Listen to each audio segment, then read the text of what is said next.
Taiho walked into the council chambers that morning, expecting another boring day of trade agreements and border disputes. The tall Zephyrian had been attending these meetings for over 20 years, and they were always the same. Different species, arguing about mining rights, shipping routes, and who could settle which planets. But something felt wrong the moment he stepped through the doors. The human section was empty. Not just a few missing delegates, completely empty. Every single seat that should have held a human diplomat sat vacant. Their name plates were still there, their computer terminals still glowing softly, but no humans anywhere. Taiho looked around the massive chamber. Representatives from 47 different species filled their assigned areas, chattering in dozens of languages through universal translators. The bird-like Altarians preened their feathers nervously. The crystalline Zephyrians, like himself, hummed in low frequencies. The gas-formed nebulans flickered between colors as they communicated. Everyone was there except the humans. Where are the humans today? Taiho asked Hai-Jin, the communication officer who managed the council's daily operations. She was a small, efficient woman from the Corvan species, known for keeping perfect records of everything. Hai-Jin looked up from her datapad, her large eyes blinking rapidly. I don't know. They haven't responded to any messages this morning. I've tried reaching Ambassador Chun 3 times, but I only get automated responses. Automated responses? Standard diplomatic. Messages saying they're temporarily unavailable.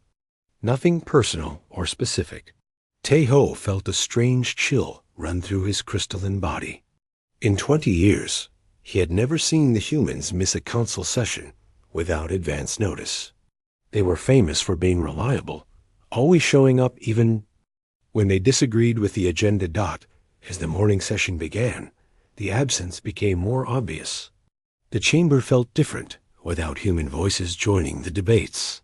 When trade disputes arose, everyone looked toward the empty human section, expecting their usual practical suggestions. When territorial arguments started heating up, delegates glanced at the vacant seats where human mediators normally sat. By lunch break, word had spread throughout the council complex. The humans weren't just missing from the main chamber. They were gone from everywhere. The human embassy buildings stood empty. Their trade offices had closed overnight. Even the small human restaurant on level 7 had locked doors and dark windows. Minsu, the defense minister from Altaria, tried to downplay the situation during his afternoon briefing. His feathers were puffed up with nervous energy as he spoke to the emergency assembly.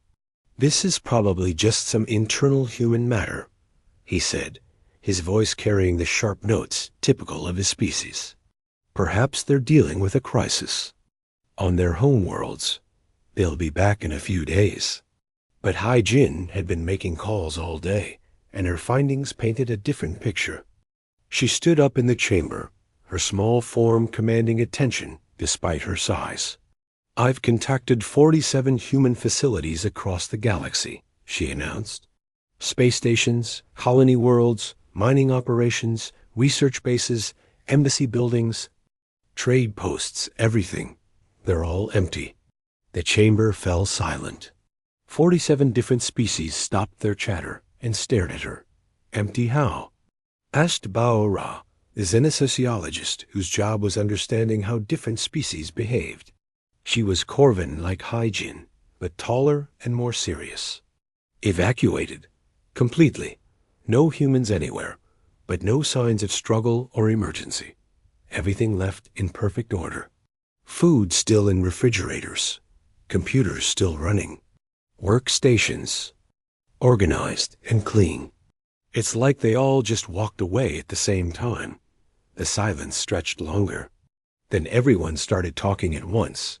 Taiho listened to the chaos of voices, his crystal-formed mind trying to process what this meant. Humans didn't just disappear. They were everywhere in the galaxy, not as conquerors or rulers, but as the people who made things work. They fixed problems, mediated disputes, and kept trade flowing smoothly between species who couldn't always get along. Over the next few hours, reports kept coming in. The picture they painted was impossible but consistent. Every human transport ship had vanished from the shipping lanes. Cargo vessels that should have been moving goods between star systems were simply gone. The busy trade route between the Altarian colonies and the Zephyrian homeworlds had no human freighters at all. Mining operations across the Outer Rim had gone silent. These weren't huge operations. Humans preferred smaller, more efficient facilities, but they produced rare minerals that dozens of species needed. Now those facilities sat empty, their machinery turned off but undamaged. Cultural centers where humans shared their art, music, and food with other species had closed. Overnight, the human district on the cosmopolitan world of New Haven was completely vacant. Streets that usually bustled with human activity were empty but clean, as if the residents had simply evaporated. Most disturbing of all, no one had seen it happen. Security cameras showed normal human activity up until yesterday evening, then nothing. No evacuation ships, no mass exodus, no emergency broadcasts. Humans had been living their normal lives, and then they weren't there anymore. Biore spent the evening reviewing what they knew about human behavior patterns. Her research painted an even stranger picture. They took nothing with them except themselves. She reported to the emergency committee that night. Personal belongings left in homes. Advanced technology left in research facilities. Even their pets were gone, but the pet supplies remained. It's like they intended to come back tomorrow. What about their ships? Asked Minsu. Gone. Every single human vessel has vanished from our tracking systems. Military ships, civilian transports, private craft, research vessels, everything. But here's the strange part. They left behind all the non-human crews who worked on those ships. Taeho felt his crystal form growing colder. What do you mean? Human ships often carried mixed crews. Altarian navigators, Zephyrian engineers, Corvan communication specialists. All those non-human crew members were found safely on various space stations and planets, with no memory of how they got there. They remember working normally yesterday, then waking up this morning in safe locations with notes thanking them for their service. The room went quiet again. They planned this, whispered Haijin. This wasn't sudden. They carefully made sure no one else would be hurt or stranded. As the artificial night cycle began in the council complex, delegates tried to process what had happened. The humans, reliable, helpful, ever-present humans, had vanished without explanation, taking only themselves and leaving everything else behind like a gift for the rest of the galaxy. But already, small problems were starting to appear. Trade schedules were disrupted. Diplomatic meetings had been postponed. Communication networks that relied on human relay stations were showing gaps. The humans had been gone for less than 1 day, and the galaxy was already beginning to feel their absence. 3 weeks had passed since the humans disappeared, and Dongwook was staring at numbers that made no sense. The chief economist for the Trade Federation had built his career on understanding how goods moved between star systems, but the data on his screen looked like a complete breakdown of galactic commerce. Shipping routes that had worked perfectly for decades were failing. The main trade lane between the Altarian mining worlds and the Zephyrian manufacturing centers had slowed to almost nothing. Without human transport companies to move cargo, goods were piling up on loading docks across the galaxy. How bad is it? Asked his assistant, a young Corvan named Ju-1, who had been working overtime trying to find solutions. Dongwook pointed at the holographic display showing trade flows across known space. Red lines indicated problems, and there was far too much red. Worse than I thought possible. Humans weren't just part of our shipping network. They were the backbone of it. The truth was becoming clear as more reports came in. Human shipping companies had been quietly handling the most difficult routes, the ones other species found too dangerous or unprofitable. They transported medical supplies to remote colonies, carried emergency food to disaster areas, and moved rare materials that required special handling. Other species had focused on easy, profitable routes between major worlds. Humans had taken care of everything else, and no one had realized how much work that actually was done so young was dealing with an even more immediate crisis. As head of the Galactic Medical Council, she received desperate messages every day from hospitals and clinics across dozens of worlds. The medical emergency was getting worse by the hour. "We need human doctors back now," said Dr. Wei Min, calling from a medical station in the Outer Rim. His voice carried the exhaustion of someone who hadn't slept in days. "We have patients with Zelkin fever, and none of our standard treatments are working."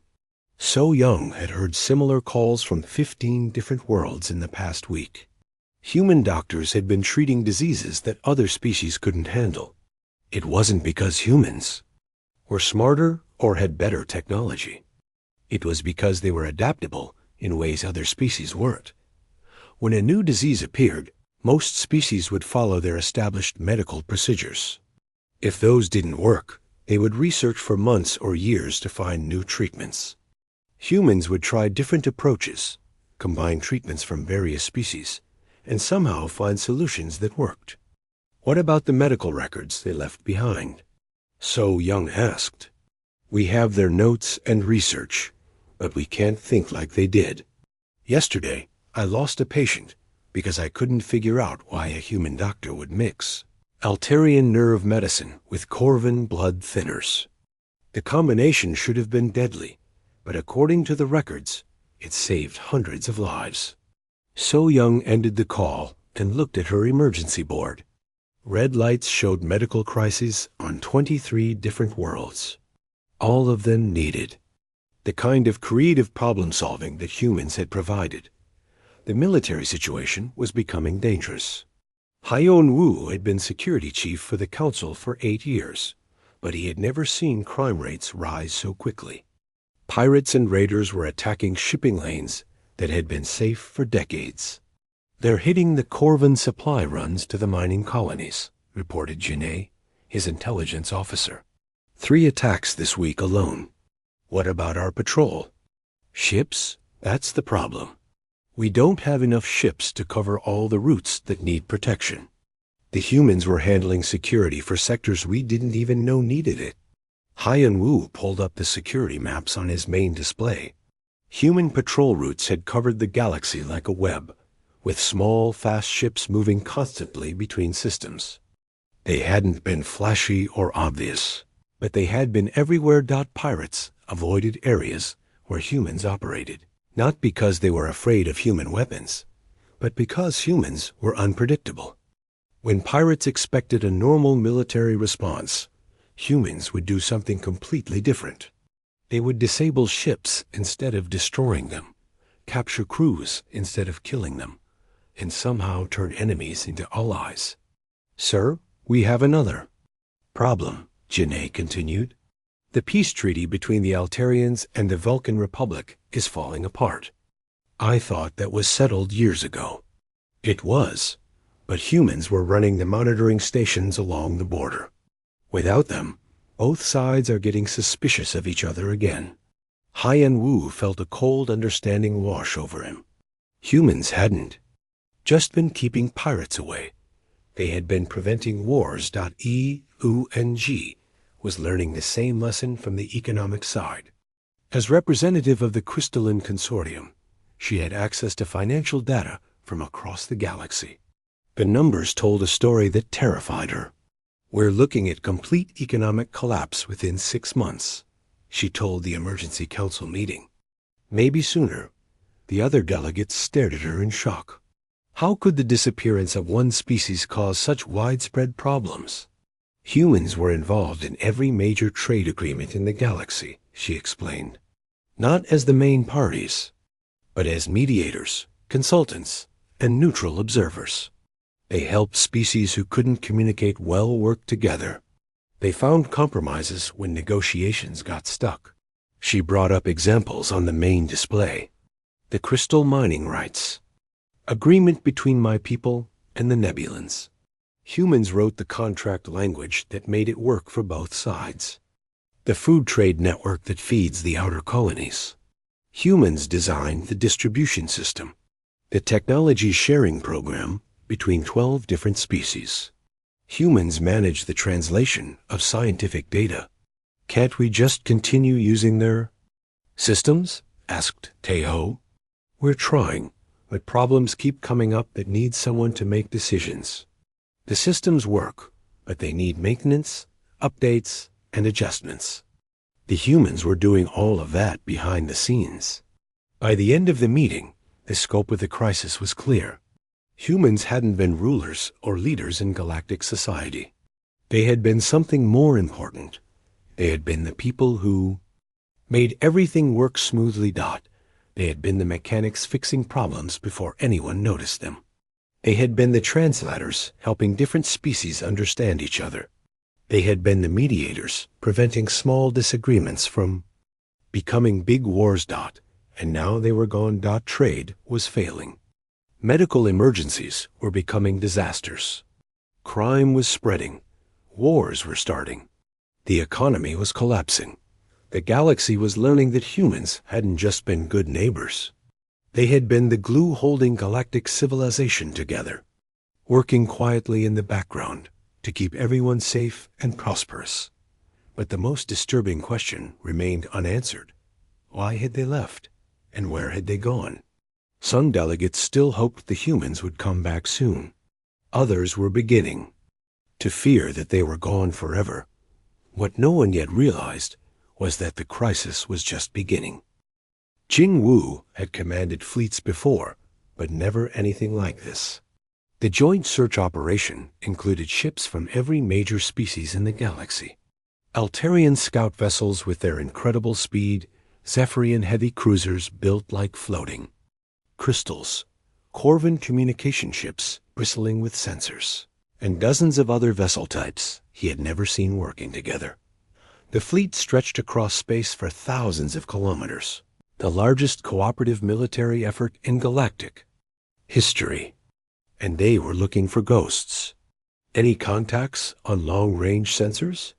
Jin Wu asked his navigation officer, a sharp-eyed Altarian named Kei Sung. Nothing, sir. We've checked 15 star systems in the past week. All the places where humans had colonies or outposts are empty, just like we expected. Jing Wu stared at the star charts, covering his command center walls. They showed every known human settlement, trade route, and exploration path going back centuries. The search teams had been following these patterns for 2 months, but they kept finding the same thing: empty buildings and no clues. What about the outer rim territories? He asked. Same story. The mining colony on Kepler 442 was evacuated so cleanly that the food was still fresh in the refrigerators when we arrived.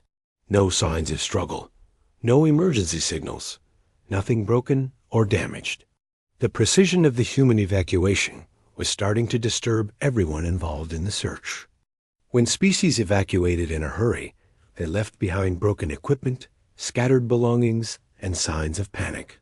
When they planned evacuations, they took their most valuable possessions and destroyed sensitive information. Humans had done neither. They had left everything exactly as it was, as if they expected to return tomorrow. The Jinn was having better luck finding clues, but the answers only made the mystery deeper. As the Council's best tracker, she had been analyzing the abandoned human settlements for any hints about where they might have gone. I need to show you something, she told Jin Wu when their ships met at the former human research station on Titan 7. She was a small, intense woman from the Vulcan Republic, known for her ability to find patterns others missed. They walked through the research station together. It looked like humans had just stepped out for lunch. Computer terminals were still logged in, experiments were paused, but not abandoned, and personal items sat on desks as if their owners would be back any moment. Look at this, the Jinn said, leading him to a storage area. The humans were stockpiling. Supplies here for months before they left. Food, water, basic equipment, fuel cells, everything you'd need for a long journey. How long? Based on the quantities, enough to supply a small colony for several years. But here's the strange part. They took it all with them when they left. Every single item. Jin Wu examined the empty storage rooms. The organization was perfect, with labeled spaces for different types of supplies. It looked like a military operation. They weren't just planning to leave, he said slowly. They were planning to be gone for a very long time. The Jinn nodded, and there's more. I found similar stockpiling at 17 other human facilities. They've been preparing for this evacuation for at least 6 months, maybe longer. The implications hit Jin Wu like a physical blow. This wasn't a sudden crisis or emergency evacuation. Humans had been planning to abandon galactic civilization for months, and no one had noticed .SEOK Jin was working on the intelligence side of the search, trying to decode the fragments of human communication they had found. As an operative trained in breaking encrypted messages, he had hoped to find clear answers in human data systems. Instead, he found more mysteries. Protocol 7. He told the intelligence briefing that evening. That phrase appears in dozens of human messages from the weeks before they disappeared. Always encrypted, always in high-priority communications. What does it mean? Asked Hai Jin, who had joined the search operation to help coordinate between different species. I don't know. Humans used coding systems we've never seen before. But the pattern suggests it was some kind of emergency plan. Something they had prepared, but hoped they would never need to use. Seok Jin displayed message fragments on the main screen. Even partially decoded, the communications showed careful coordination between human communities across the galaxy. They were synchronizing their evacuation down to the hour, he continued. Every human settlement received the same signals at the same time. When Protocol 7 was activated, they all responded immediately. But why? Hai Jin asked. What could make them abandon everything they had built? That's what we need to find out. Ha Na was studying the question from a different angle. As a colonial history specialist, she had access to human settlement records going back centuries. What she found was disturbing. Humans never built permanent colonies, she reported to Jin Wu's command staff. I mean, they built cities and communities that lasted for generations, but they always maintained evacuation plans. She showed them architectural plans from human settlements. Every building had multiple exit routes. Every community had emergency gathering points. Every colony had hidden supply depots and escape routes leading to spaceports. Other species build to stay forever, Hana explained. When we colonize a world, we think about making it our permanent home. Humans always built as if they might need to leave quickly. But they lived there for decades, protested Kaesung. Humans had families, businesses, schools. They seemed as settled as anyone else. They were settled, but they were also prepared. Look at this. Hana displayed population records. Human colonies never grew beyond a certain size. When they reached that limit, some families would move on to start new settlements. They maintained their communities at exactly the size they could evacuate if necessary. The search teams began finding evidence of this planning everywhere. Remote supply caches hidden throughout human space, filled with emergency equipment. Backup communication networks that could coordinate evacuation efforts. Transport ships, registered under false names and hidden in asteroid fields. Humans had been living normal lives while simultaneously maintaining the ability to vanish completely at a moment's notice. But the most unsettling discovery came from Junho, an engineer, studying the abandoned human facilities. He found modifications to their equipment that made no sense for normal operation. Every human power plant has been modified to overload safely, he reported. Every computer system has hidden programs that could wipe all data remotely. Every piece of advanced technology has built-in self-destruct mechanisms. Why would they do that? Jinwo asked. I think they were afraid of something. Something that made them prepare to destroy everything they had built rather than let it fall into the wrong hands. As the search operation entered its third month, the evidence painted a picture of humanity that no other species had suspected. Humans hadn't just been helpful neighbors and skilled problem solvers. They had been a civilization living in constant readiness for some unknown threat.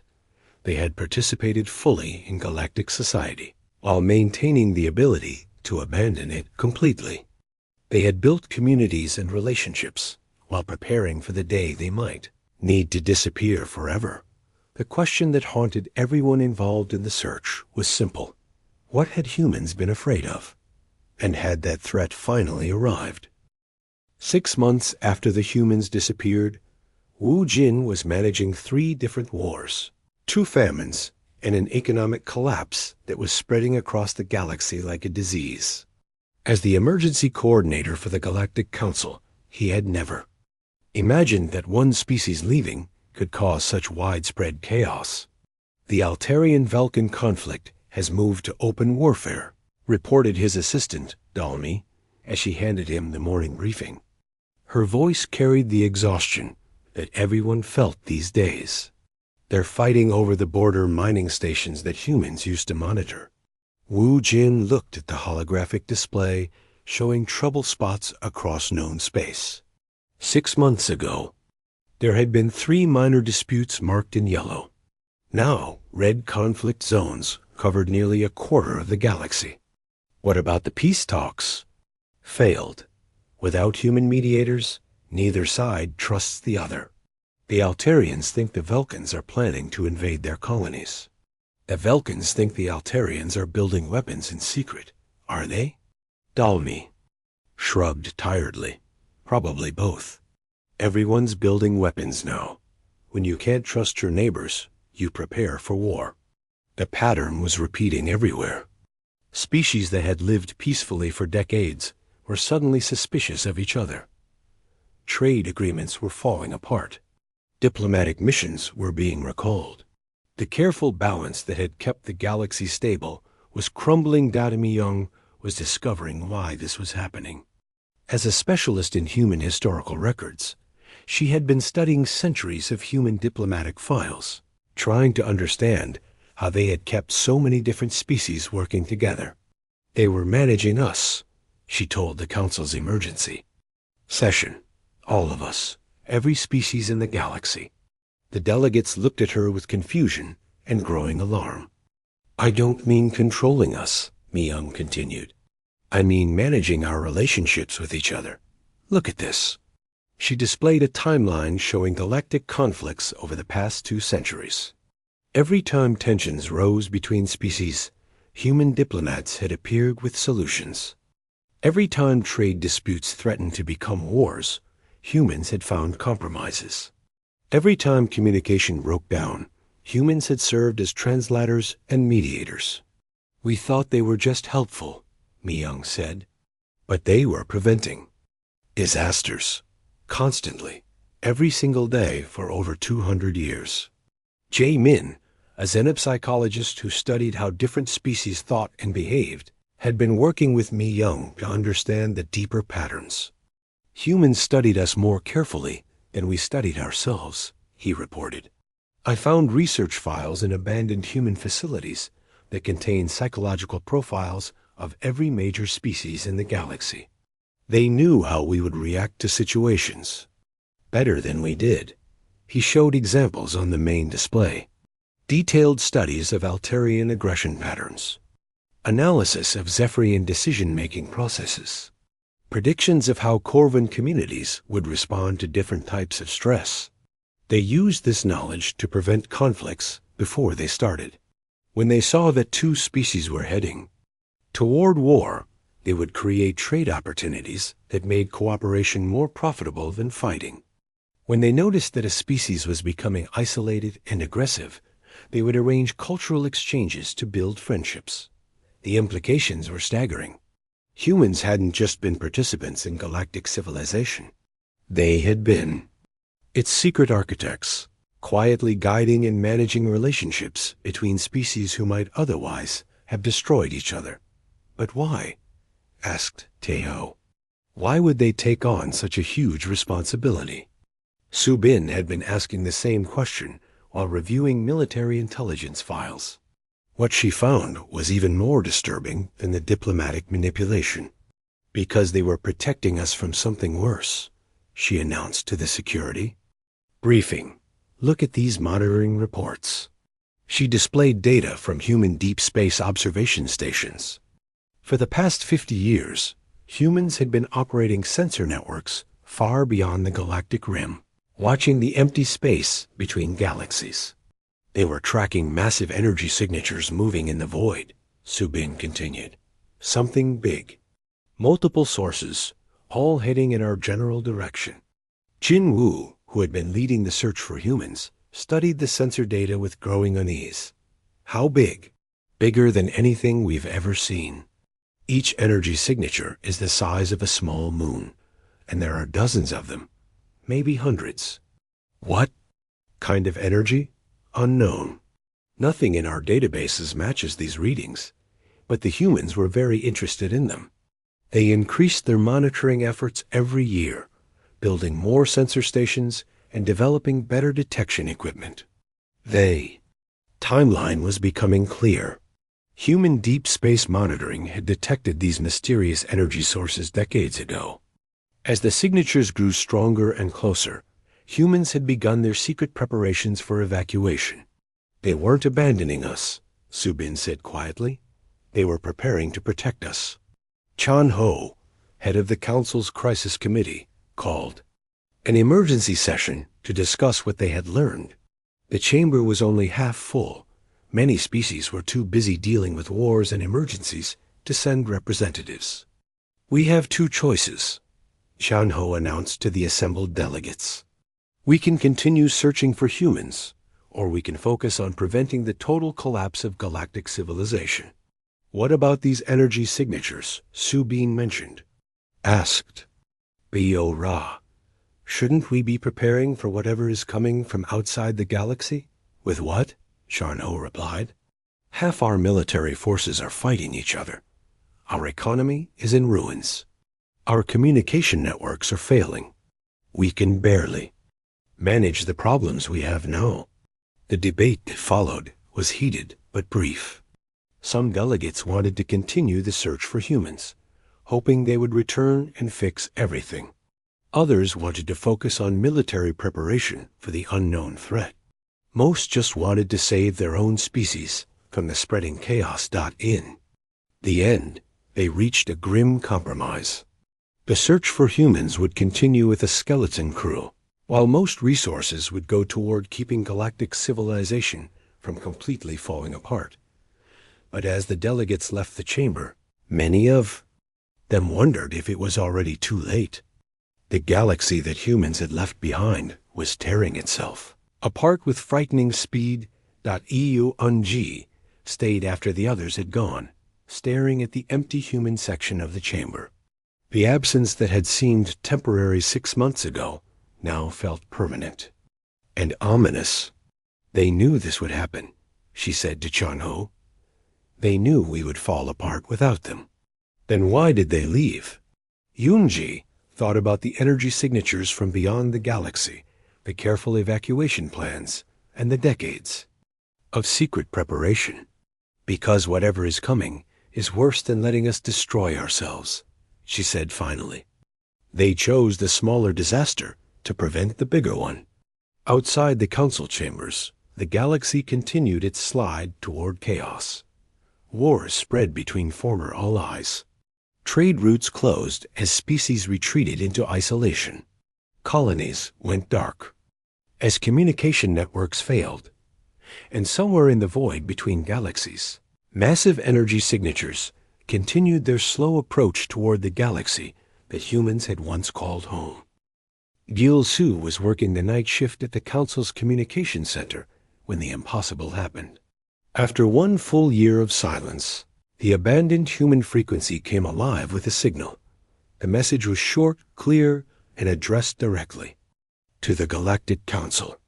Gil-Su's hands shook as he recorded it and immediately called the emergency assembly. "This is Admiral Park from the Human Expeditionary Force," the voice said in perfect galactic standard. "The galaxy is safe. Continue growing. We will return when you no longer need us to." That was all. No explanation, no location data, no answers to the thousands of questions that had haunted the galaxy for a year. Just those few words that somehow made everything more mysterious than before. Dayun, the Council's communications expert, spent 3 days analyzing every detail of the transmission. The signal had taken weeks to reach them, coming from coordinates far beyond the galactic rim, where long-range sensors showed only empty space. "The transmission origin point is impossible," she reported to the full Council assembly. "It's coming from a region that should be completely empty. But our deep space sensors are detecting massive artificial structures and energy signatures that match no known technology." The chamber buzzed with nervous conversation. After a year of crisis and collapse, hearing from humans should have been good news. Instead, it felt ominous. How massive are these structures? Asked Tae-ho, who had become the unofficial leader of the search efforts. Bigger than anything we've ever built. Each structure appears to be the size of a space station, but there are hundreds of them arranged in complex patterns. The energy output suggests an entire civilization. Ho-Seok had been putting together pieces of the puzzle for months, and the new information finally made everything click into place. As the Council's chief analyst, he had access to all the intelligence they had gathered about human activities. "They've been building something out there," he announced to the emergency session. The resource stockpiling, the careful evacuation, the decades of preparation, it was all for this.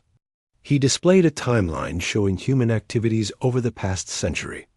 The pattern was clear once you knew what to look for. Humans have been gradually moving resources to the edge of the galaxy for decades. Raw materials, advanced technology, entire manufacturing facilities. We thought they were just expanding their territory, but they were preparing for a massive construction project. "Building what?" asked Wu Jin, still exhausted from managing the ongoing galactic crisis. "A new civilization. Or maybe a fortress. The energy signatures suggest both industrial facilities and defensive installations on a scale we can barely imagine." The implications hit the assembly like a shockwave. Humans hadn't just left the galaxy. They had been secretly preparing to build something enormous in the void between galaxies. Su Jin had been searching through the deepest classified files in human facilities, looking for any clues about their final plans. What she found changed everything. "They left us instructions," she announced, displaying holographic documents that appeared throughout the chamber. Detailed manuals for maintaining galactic stability, emergency protocols, for managing species conflicts, and technological blueprints we've never seen before. The documents were incredibly detailed. Step-by-step guides for mediating between different species. Economic models for maintaining trade when trust broke down. Military strategies for ending wars without destroying civilizations. Social programs for helping species learn to work together. "It's everything they learned about managing galactic civilization," Sujin continued. 2 centuries of experience condensed into practical instructions. They're teaching us how to do what they were doing. But there was more. Hidden in the technical manuals were advanced technologies that humans had never shared before. Medical techniques that could save millions of lives. Agricultural methods that could end famines. Communication systems that would let species understand each other better.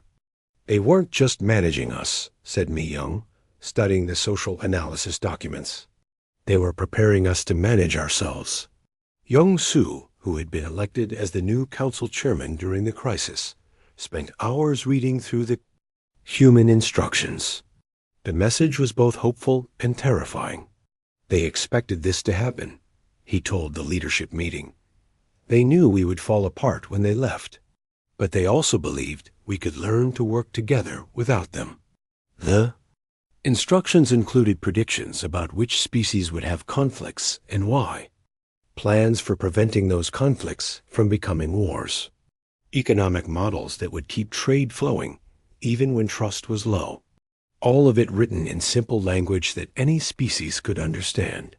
Look at this section, Young Su continued, displaying a document titled Emergency Protocols for Galactic Stability. They've outlined exactly what we need to do to stop the current wars, restart trade, and rebuild diplomatic relationships. But the most shocking discovery was in the final section of the documents. Detailed warnings about the energy signatures coming from beyond the galaxy. They call them devourers, Young Su read aloud. Entities that consume entire civilizations. They move between galaxies, growing stronger with each conquest. Humans detected them 50 years ago and have been preparing our defense ever since. The chamber fell silent as the full truth became clear. Humans hadn't abandoned galactic civilization. They had sacrificed their place in it to build defenses against a threat that could destroy everything. They had given up their homes, their communities, and their relationships to become the galaxy's guardians in exile.